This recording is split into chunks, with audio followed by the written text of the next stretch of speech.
আমাদের দেশে প্রত্যেকটা জায়গার মধ্যে সিএনজি স্টেশনের থেকে এখান থেকে উঠে চাঁদা উঠে, তারপরে মানুষ তহসিল অফিসে গেলে জায়গা জমির একটা কাগজ হইতে গেলে 500 টাকা 1000 টাকা, তারপরে থানায় গেলে একজন মানুষ একটা অভিযোগ দিতে গেলে ওখানে টাকা ছাড়া লেখে না, মামলা লইতে হইলে টাকা ছাড়া লেখে না। আচ্ছা, এই চাঁদা এবং এই টাকা কারা উঠায়, কোন কোন দলের লোকজন উঠায়? এখানে ধরেন যারা তহসিল অফিসে যারা দায়িত্ব পালন করে, তহসিল অফিসের ফিওনে ধরেন আপনার জায়গার একটা ক্ষতি লাগতেছে, একটা আপনি জমা খারিজ করতে যাইতেছেন, ওইখানে দেখা গেছে যে কি টাকা ছাড়া নাই,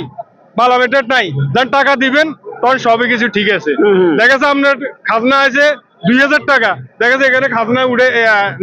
10,000 টাকা 20,000 টাকা। একটা জমা খারিজ হইলে দেখা যাচ্ছে এটা ঘুরাইতে টাকার জন্য মানুষের মানে 3-4 মাস 5-6 মাস লাগা ফেলা। তারপরে আপনার থানায় যান, একটা অভিযোগ, আপনার যে কোনো একটা ঘটনা হয়েছে অভিযোগ দিতে গেছেন, টাকা না থাকলে আপনার জিজ্ঞাসা টাকা আসেনি, নইলে অন্য কাজ করে আপনার কাজটা করে না, টাকা দিয়েছেন তারপরে আপনার অভিযোগটা লেখে, বুঝছেন ভাই? এখন আমরা যারা নিরীহ মানুষ, তারেক রহমানের কাছে আমরা এটাই আশাভুক্ত যে মানে এই সমস্ত এই দুর্নীতি